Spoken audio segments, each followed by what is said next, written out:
сега трябва да звънна на Минчето. Обаче, какъв и беше номера? 088974512. Ало, какво правиш, ма?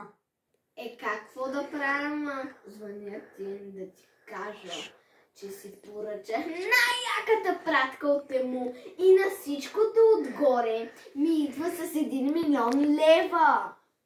Да, наистина ли, ма? Браво на тебе! И сега, айде отидем на кафенце! Ама страхотна идея, ма. Ама къде ще ходим? На че? Ами добре, на черно и бяло страхотно, там е много як ресторанта. Айде, чао! Айде, чао, Минче. Къде там, Минче? Здравей, ма, бях на фризьор, виж новата прическа. За той ми нямаш толкова време. Да.